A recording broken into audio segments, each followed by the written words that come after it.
Bom dia a todos. Bom dia aos nossos irmãos que não são visíveis aos olhos da matéria e estão conosco nesta casa de oração e tarefa cristã. Senhor Jesus, mais uma vez, Mestre, aqui nos reunimos. Na busca, Senhor, do entendimento que nos ajude a ter passos mais seguros na caminhada neste planeta abençoado. Aqui estamos, Mestre, mais uma vez, em busca do pão da vida, que o Senhor disse que quando nos alimentássemos, nunca mais voltaríamos a sentir fome. Buscamos, Mestre querido, o caminho da fonte da água viva, que o Senhor disse que quando bebêssemos não voltaríamos a sentir sede. Aqui estamos, Mestre, porque já começamos a compreender que segui-lo é o único caminho para encontrar a felicidade que tanto ansiamos, mas que ainda não a encontramos. Agradecemos a equipe espiritual desta casa de oração, que nos acolhe e nos envolve neste momento, oferecendo a cada um de nós o que necessitamos, na medida certa, para que possamos estar com um bom ânimo para mais uma semana que se inicia. Senhor, que a sua paz vibre em nossos corações. Que assim seja. Hoje, para nossa reflexão, nós iremos trabalhar um pouquinho com o tema Vê como vives.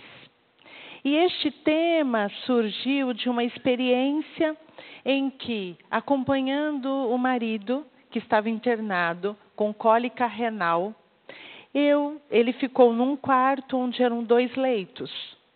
E na outra cama, um senhor, mais de 80 anos, com alguma enfermidade que o mantinha, que para que ele não sentisse muitas dores, ele era mantido sedado quase que o tempo todo. O tempo todo, familiares junto dele, o tempo todo. Amigos, netos, alguém da religião que eu não sei qual é a denominação, toda hora nós conseguíamos perceber o extremo carinho da família para com este senhor. Mas chegou um momento em que quem estava como acompanhante era uma neta, em torno de 25 a 30 anos. E observando o avô naquela situação, olhando para ele, ela falou com ela mesma, mas em voz alta, e disse: a vida é estranha. A gente nasce, cresce, estuda, trabalha, envelhece, adoece e morre. E sentou do lado e ali ela ficou. O meu marido teve alta no outro dia, só que a frase foi comigo. E ela ficava ressoando em mim. E eu pensando na frase. E eu dizia, nossa, até que eu fiz assim, entendi para a espiritualidade. Dá para fazer um tema, agora vocês ajudem. E comecei a buscar, e eu gostaria muito que fosse uma reflexão, não há nenhuma crítica à frase. Mas talvez, em algum coração, em algum pensamento, essa frase já caminhou em algum momento. Então vamos caminhar um pouco com a ajuda da doutrina, para que essa situação nos sirva como lição. E eu comecei a pesquisar. E quando eu iniciei a fala, eu disse que eles tinham uma religião. Não sei qual é. Então, busquemos rapidamente, só para construir o nosso raciocínio. O que é um ateu? A palavra ateu vem do grego, ateus. A, sem, teus, Deus. O ateu não acredita na existência de Deus ou seres superiores ou deuses. O ateu é sem Deus, sem a crença num ser superior. O que é o materialista?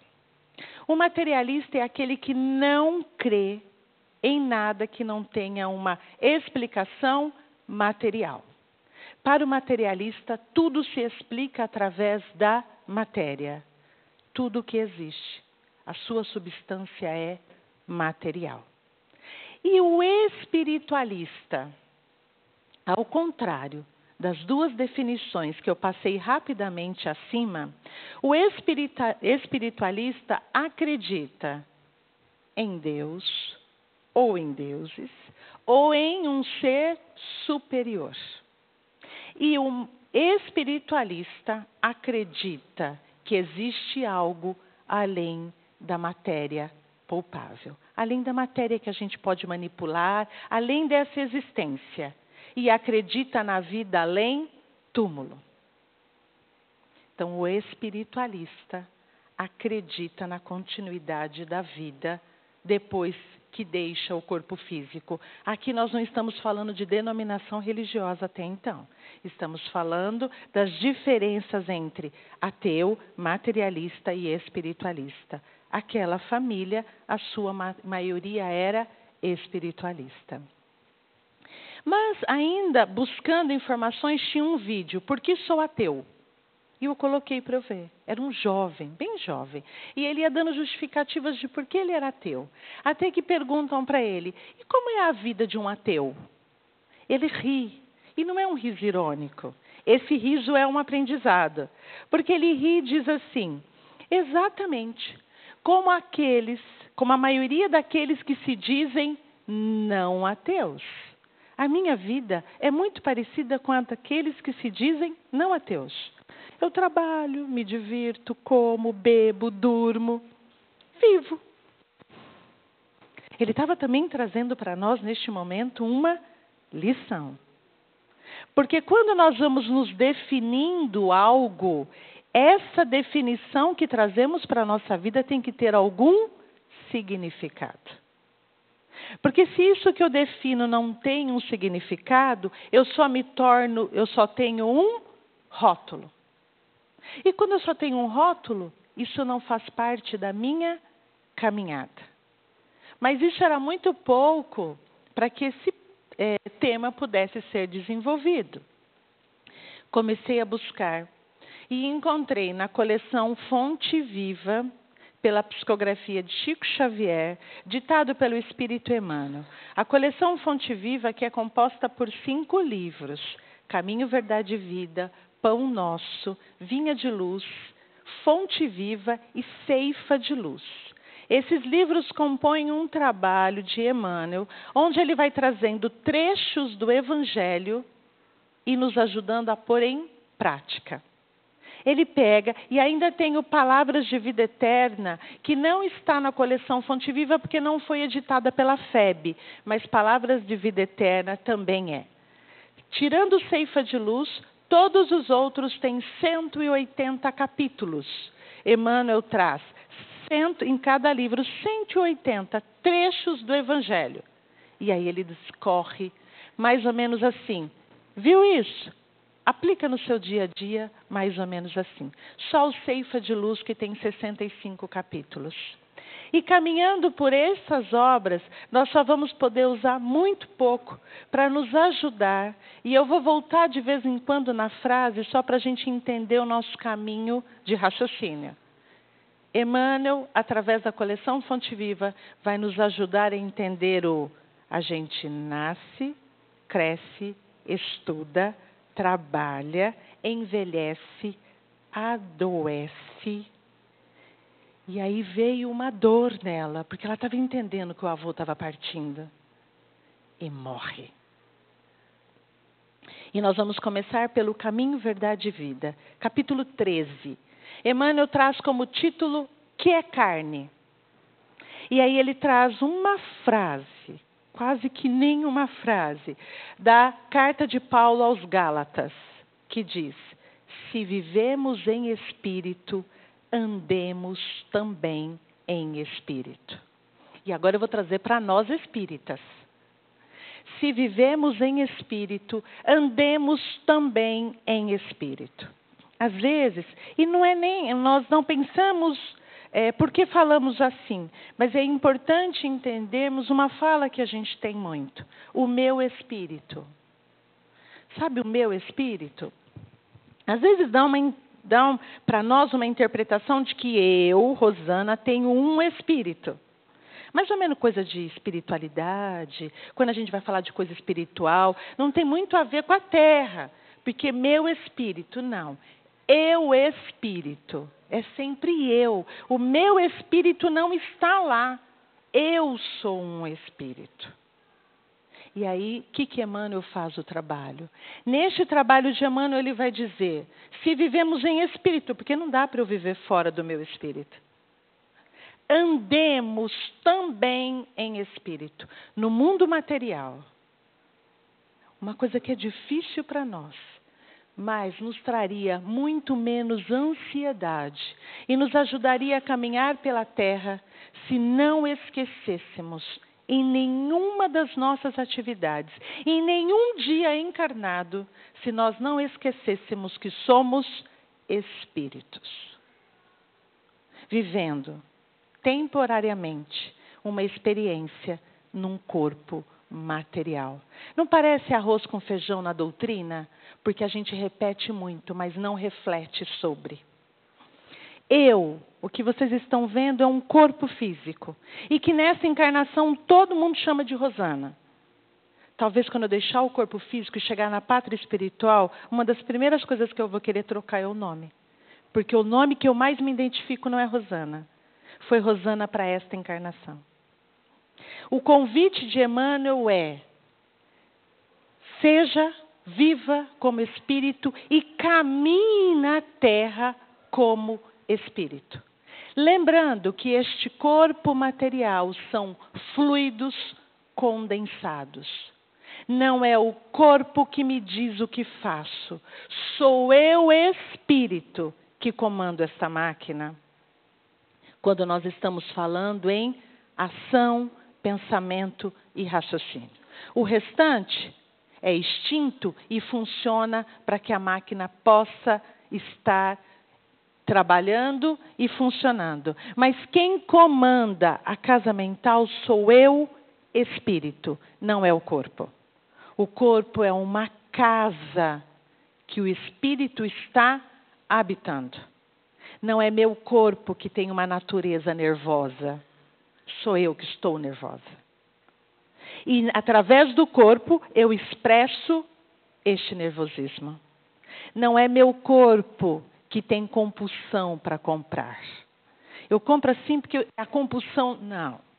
Sou eu que tenho a compulsão porque há algo em mim, espírito, que eu não estou conseguindo trabalhar. Há alguma emoção descompensada dentro de mim e eu expresso isso através do desespero pela compra. Mas não foi o corpo físico. Não foram os meus pés que disseram, mais um sapato, por favor, que eu estou precisando. É aqui que comanda. E Emmanuel vai fazendo esse trabalho dizendo, não se esqueça, este corpo responde aos desejos, aos impulsos do espírito. Por isso o convite, se vivemos em espírito, andemos em espírito.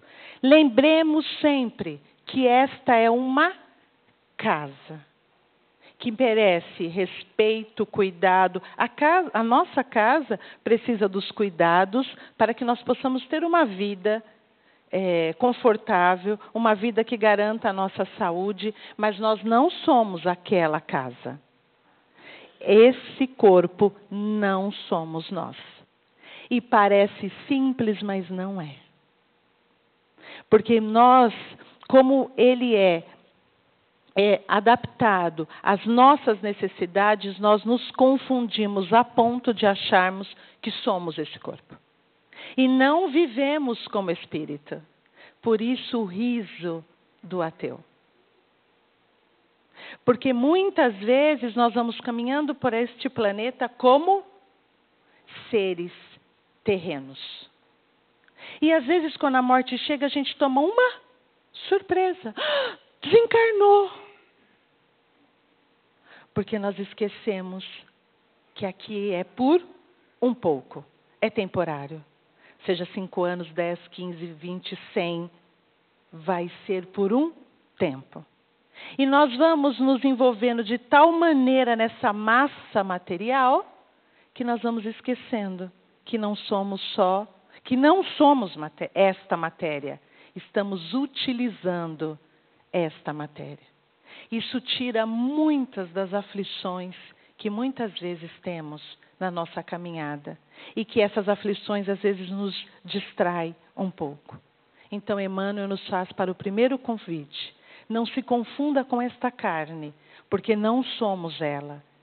Ele ainda diz, este é um instrumento que responde ao seu possuidor. As ações do corpo, ela está respondendo às ações que são minhas, espírito. Mas ele vai fazendo um trabalho que, se a gente for buscando, tudo vai se amarrando. Porque no livro Vinha de Luz, no capítulo 2, que tem exatamente como título Vê como vives, que foi de onde eu tirei, Emmanuel vai trazer um trecho do Evangelho de Lucas, que diz assim: e chamando 10 servos seus, deu-lhes 10 minas, e disse-lhes, negociai até que eu venha. Aí a gente lê e fala, nossa, mas é Jesus. O que Jesus quis dizer com isso? Aí Emmanuel faz assim, senta aqui para a gente conversar. Vamos entender qual era a mensagem de Jesus. E chamando 10 servos seus, deu-lhes 10 minas e disse-lhes, negociai até que eu venha. Jesus, Evangelho de Lucas.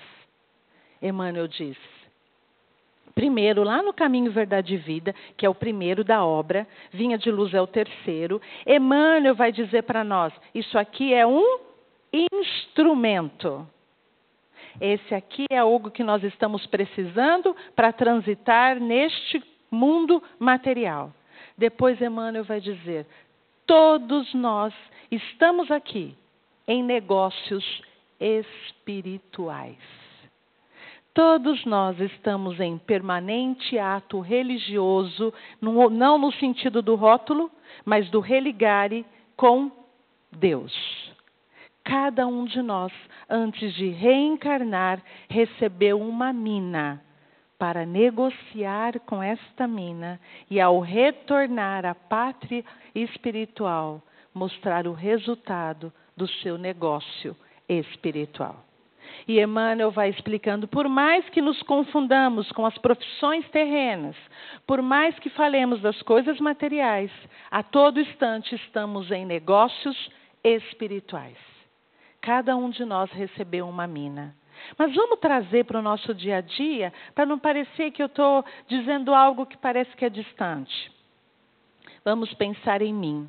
E aí vocês vão entender quando eu disser a seguinte frase para vocês. Gente, nessa encarnação, vocês não acreditam. Eu sou professora.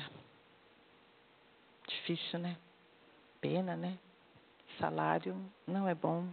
Dificuldades de trabalho, falta de reconhecimento. Eu entendo a compaixão, a pena que todo mundo ficou de mim.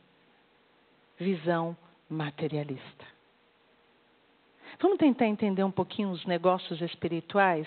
Rosana, que eu não sei como é que eu me chamava na pátria espiritual, vamos dizer, mas que eu já era Rosana. Rosana, momento de retornar à Terra. Tomar mais um corpo material. Nós estamos aqui observando o seu histórico. E chegou o momento, Rosana, de começar a trabalhar algumas virtudes. Jesus disse que joio e trigo, quando tivessem condição de entender, ceifai o joio para que o trigo possa crescer.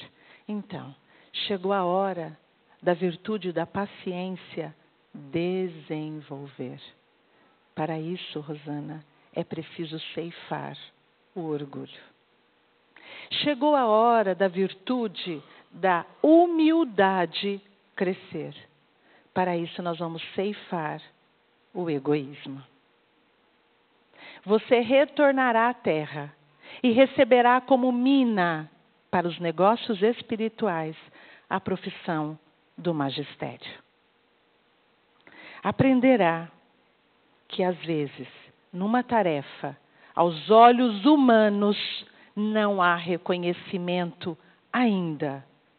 Mas saiba que nas suas mãos passarão espíritos. E não por acaso, na faixa dos 6 aos 8 anos de idade, quando a encarnação se completa. Tudo que você falar, tudo que você exemplificar, poderá marcar a encarnação deste espírito.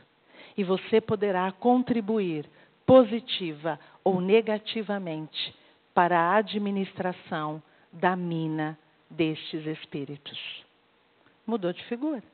Ah, mas vai ganhar pouco, mas se eu ganhando muito também vai ficar. Uma hora, tudo que aqui está vai ficar. Mas se eu estou vindo administrar algumas coisas, outras aprenderemos. E a gente precisa tomar um pouco de cuidado com o discurso. Ora, os países mais desenvolvidos, qual é a profissão que tem mais valorização? Não só monetária, mas em termos de recursos para que façam um bom trabalho. A educação. Se o nosso país ainda vive em dificuldades porque esta área profissional ainda não teve o olhar. Porque se ela já tivesse, seria um contrassenso, contraditório a gente dizer a educação no nosso país tem todo o valor, tem... Só que o país não. Alguma coisa estaria errada. Mas por que reencarnar num período onde as coisas estão parecendo um pouco fora de estrutura? Eu também preciso dessa experiência. Um frentista não é só um frentista. Ele só é um frentista na nossa visão materialista. E fazendo essa palestra num lugar, uma pessoa me procurou depois e disse assim, eu abasteço, ela mora em Charqueada, não vou falar a cidade porque eu corro o risco de errar. E ela me contando que ela foi abastecer o carro e ela trabalha numa cidade vizinha. E o frentista ali abastecendo o carro, olhou para os pneus e disse assim para ela, você viaja muito, não é? Ela fez, sim. Então troque os pneus. Eles estão carecas. Você pode sofrer um acidente e às vezes morre no acidente. Ele não é só um frentista. Ele está em negócios espirituais. Talvez essa alerta dele mude um roteiro. Agora ficou a escolha dela, querer ou não. Nós precisamos ir entendendo isto, e é este o convite de Emmanuel. Uma balconista não é só uma balconista. Ela está em negócios espirituais. Quantas vezes uma balconista ouve um problema de uma pessoa e enquanto ela está ali ajudando, ainda mais em lojas que você já vai criando uma intimidade, entra, como é teu nome, por favor? Rosanita. Nossa, a gente é quase igual. Ela olha para a Rosanita e diz assim, oi, nossa, hoje a sua carinha está diferente, aconteceu alguma coisa?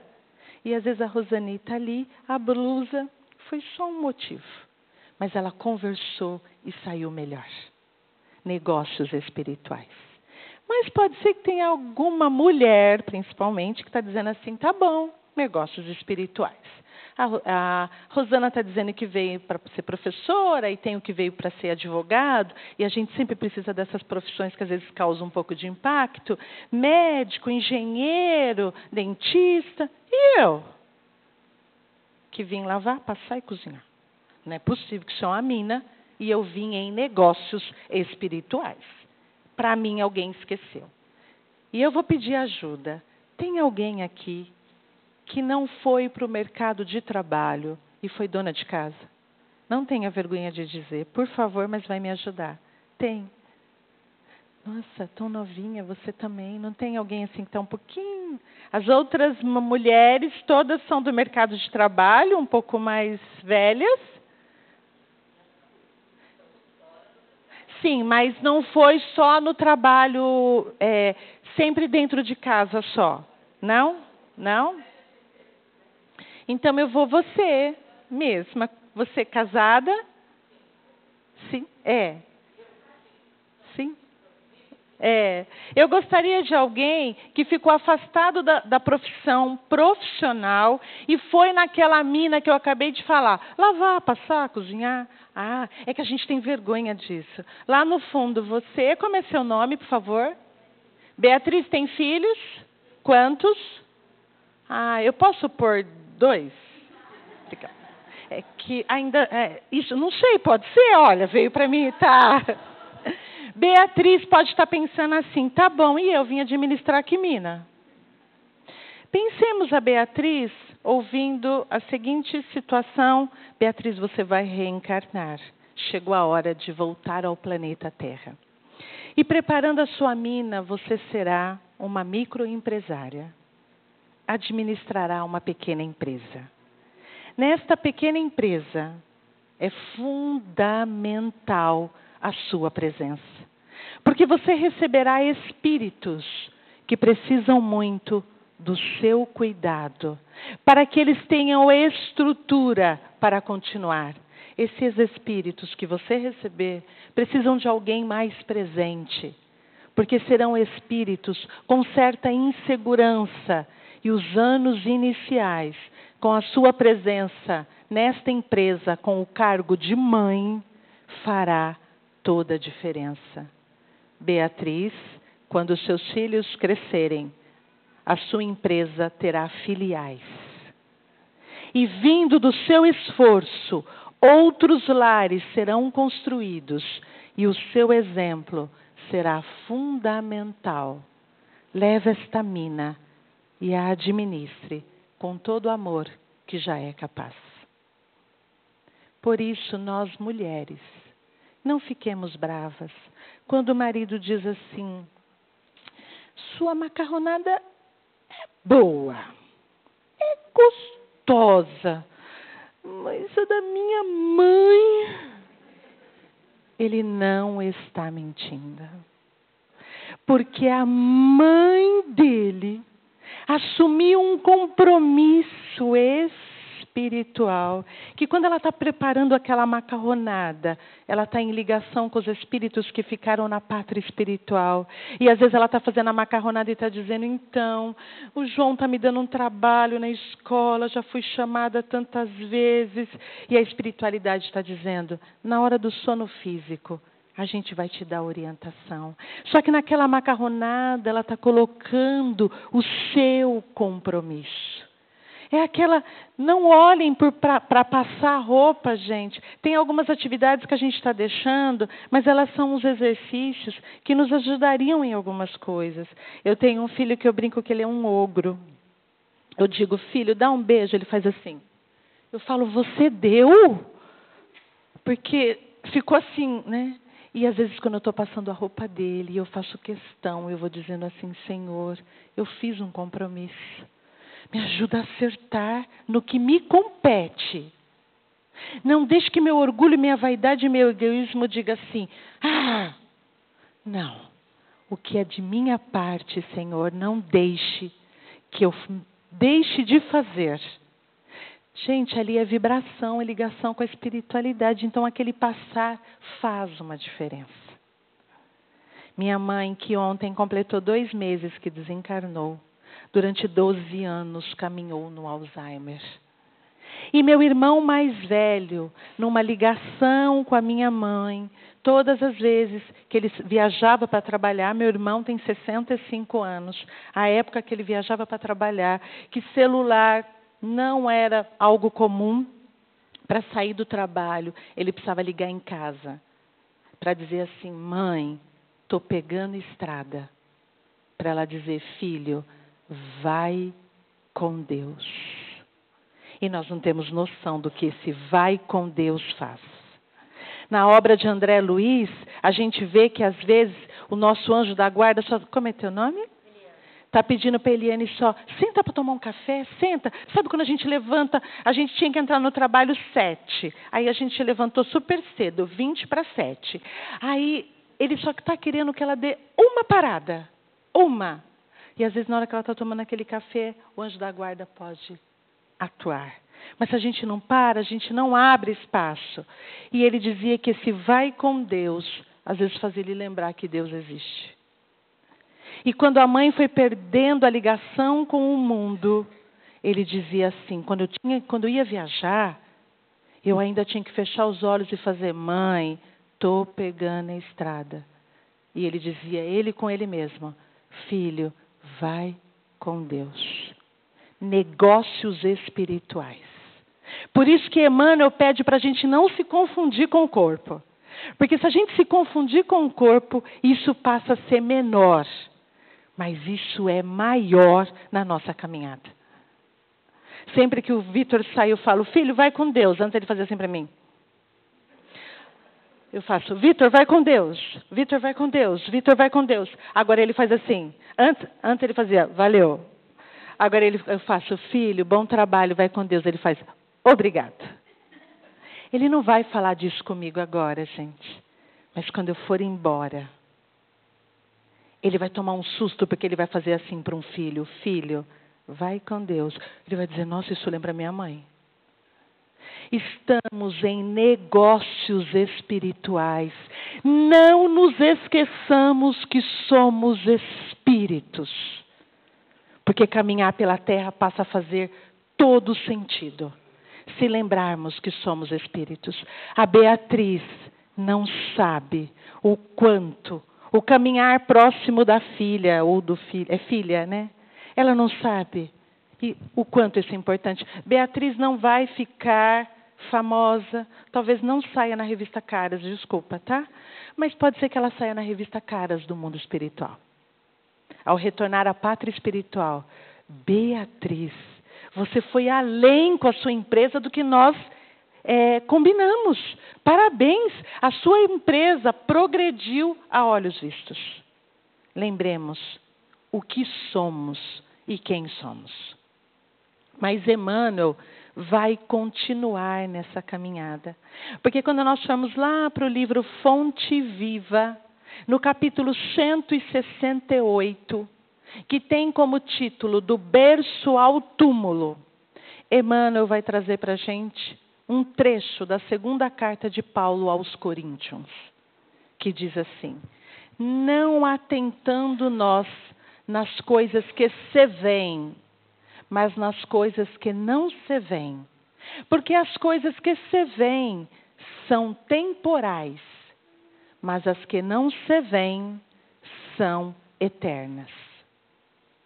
E às vezes nós não paramos para pensar o que é espiritismo em nossas vidas. Pode ser que a gente leia isso distraído num evangelho e diz: tá. Aí Emmanuel retira, coloca num capítulo e trabalha para nós. Não atentando nós nas coisas que se veem, mas nas que não se veem. Porque as que se veem são temporais, mas as que não se veem são eternas. Tudo que os nossos olhos materiais são capazes de visualizar, um dia será pó. Tudo. Esta casa espírita, um dia, não será mais do jeito que ela é hoje. Pelas próprias necessidades do tempo, das transformações, das reformas. Talvez ela tenha 113 anos, não é? É isso? Ela já não é como ela era quando ela começou.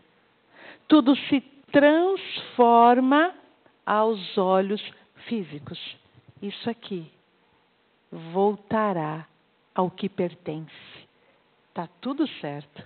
Este corpo físico pertence à Terra. É feito com as substâncias que estão aqui. Deve ficar onde pertence. Mas Emmanuel nos faz o convite para que nós não fiquemos muito presos ao que se vê, mas ao que não se vê. Eu vou caminhar no magistério, que é o que me deixa mais confortável. Hoje em dia, quando as crianças chegam com material escolar, né, eu tenho até medo, porque eu não entendo muito o material escolar. Um dia meu aluno estava assim, mexendo com um negócio. Eu fiz, dá para guardar esse carrinho, que agora não é hora do brinquedo? Ele fez para mim, não é um carrinho, é um apontador. Falei, tudo bem. A mochila anda e a rodinha acende uma luz. É uma coisa incrível, as coisas. Eu não gosto nem de abrir o estojo, porque eu não sei mais. Porque o estojo hoje não é só abrir um zíper. Ele tem toda uma técnica, né? Material, recurso didático. Agora eu faço uma pergunta.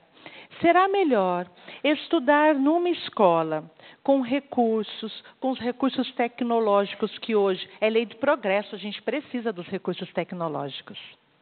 Confortável, que não passa calor, com estrutura, com professor, ou estudar embaixo de uma árvore sentado, escrevendo num papel de péssima qualidade. O que é melhor para aprender?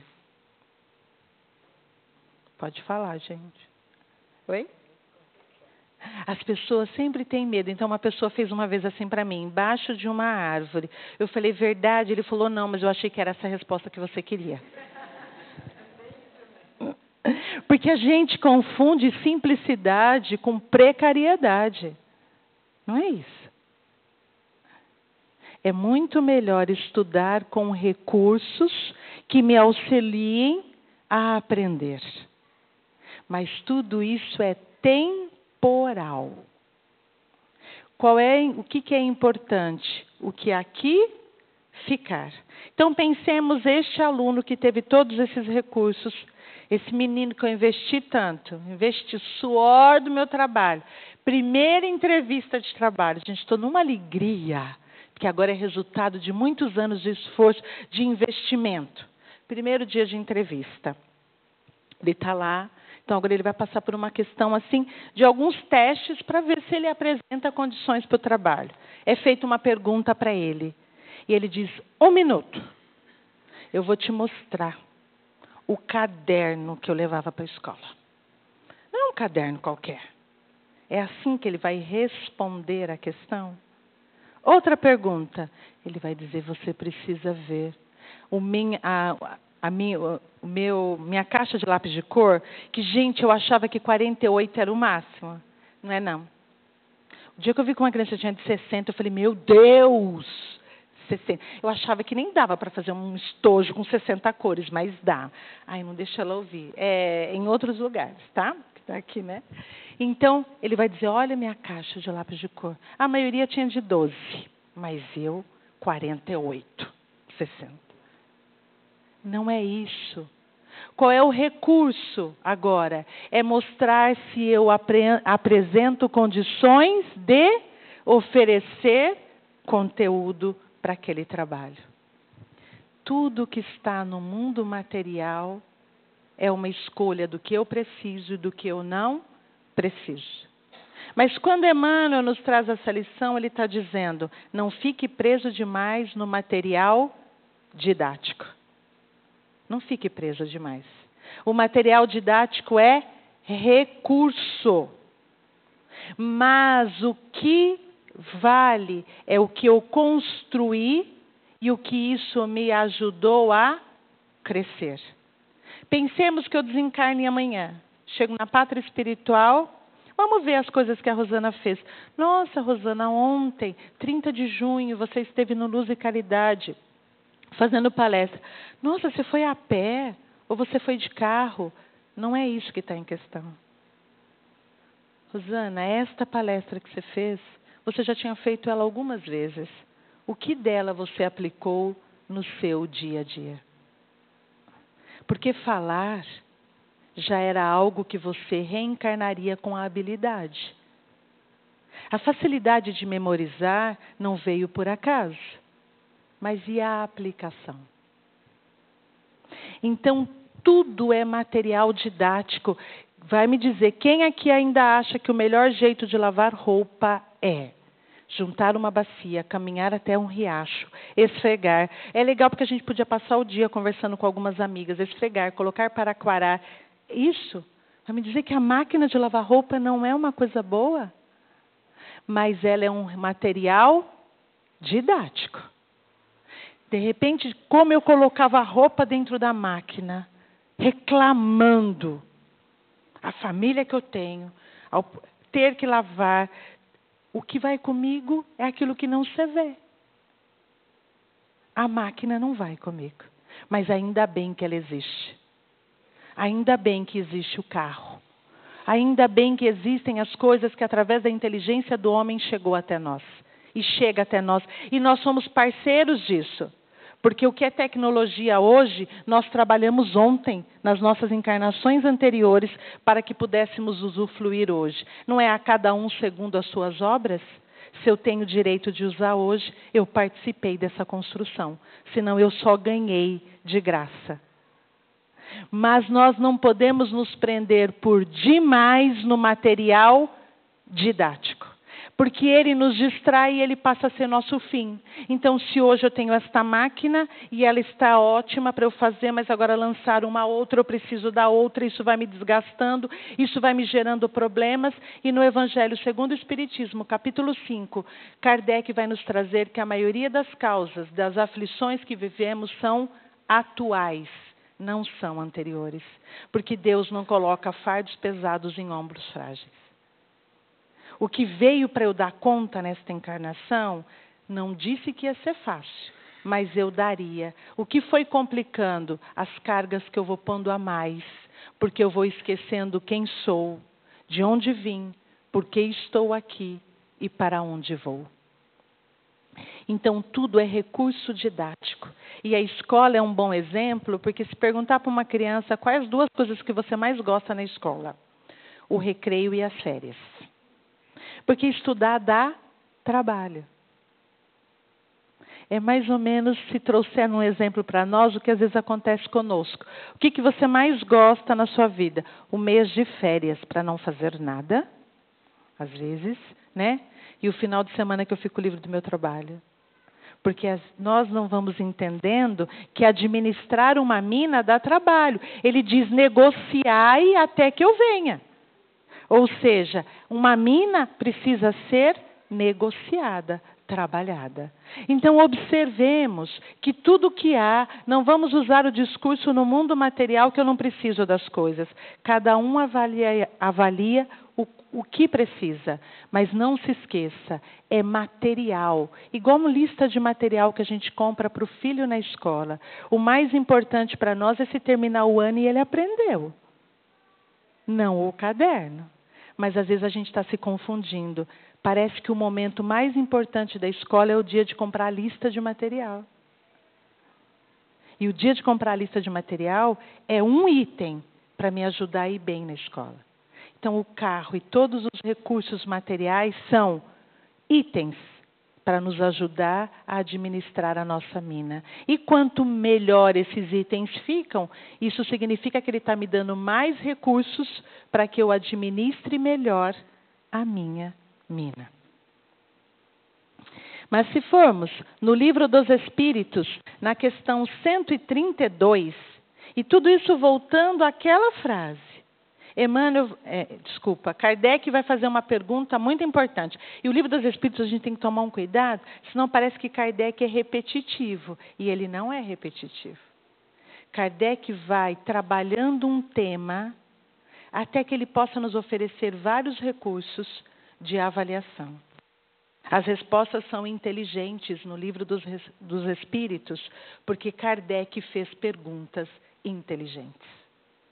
E na questão 132, ele vai perguntar qual a finalidade da encarnação dos espíritos. A palavra é encarnação. Ele está falando tomar um corpo físico. E a resposta é longa, mas a gente vai ficar só no início. Deus a impõe com o objetivo de levá-los à perfeição. Impõe, obriga. Não tem essa de, eu não quero encarnar. Não vou. Deus me criou, mas eu não vou. Ele impõe, é da lei. Eu acreditando ou não que existe encarnação é da lei. Eu vou encarnar, eu vou tomar um corpo físico. Mas Deus a impõe com objetivo, tem um objetivo para a gente encarnar. Nos levar à perfeição. Perfeição possível, somos perfectíveis. Perfeito só é Deus. Mas nós encarnamos com esse objetivo. Por isso que é bom a gente lembrar que é espírito. Porque muitas vezes eu estou cuidando da minha encarnação, que me ajuda à perfeição, ou eu estou que nem no Evangelho, né? Eu sempre troco o nome delas, tá? Marta, Marta. Maria escolheu a melhor parte. Marta está lá desesperada com as tarefas, né? Então, essa é a questão 132. Aí, se a gente caminhar no Livro dos Espíritos, nós vamos chegar na 171. Aí, Kardec faz uma pergunta. No que se funda o dogma da reencarnação? Olha Kardec falando de encarnação de novo. No que se funda o dogma da reencarnação? Dogma, aquilo que é considerado uma verdade, coisa inegável. Ele está perguntando da reencarnação. Primeiro ele perguntou por que a gente encarna. Eu vou fazer um exemplo. Podia ser uma só. Ele perguntou por que a gente encarna. E aí responde, para chegar à perfeição. Aí ele pergunta, no que se funda o dogma da reencarnação? Isso é coisa inegável. No que Deus se funda para que a gente, no dogma, para que isso aconteça? A resposta também é longa, mas sobre a justiça de Deus. A gente reencarna porque Deus é justo. A gente ainda entende como sofrimento, na maioria das vezes no mundo de provas e expiações. Mas a gente reencarna todas as vezes em que... Como é teu nome? Vanessa. Todas as vezes que a Vanessa pede para a Ana Luísa fazer de novo alguma coisa, Ana Luísa pode interpretar como minha mãe é chata. Mas a Vanessa, quando pede para ela fazer, está pedindo que ela faça de novo com o objetivo de que ela aprenda. Que fique melhor. Ela pode ver como, ai, de novo. Então, sobre a justiça de Deus que nós reencarnamos. Então, a gente não nasce para trabalhar, estudar, sofrer, adoecer e morrer. A gente reencarna, toma um corpo espiritual porque Deus é justo. E se a gente voltar na questão, Deus diz que é para a perfeição. Então, uma encarnação, eu não me tornei perfeita, qual era o objetivo de Deus? Perfeição. Rosana não deu certo, joga fora. Vanessa não deu certo, joga fora. Eliane não deu certo, joga fora. A gente pode achar que a gente está aqui para pagar carnê. Para Deus, não. A gente está aqui para caminhar para perfeição. Então, Ele vai nos dar as oportunidades. E para finalizar, eu posso falar mais 3 minutinhos? Nós vamos usar um exemplo.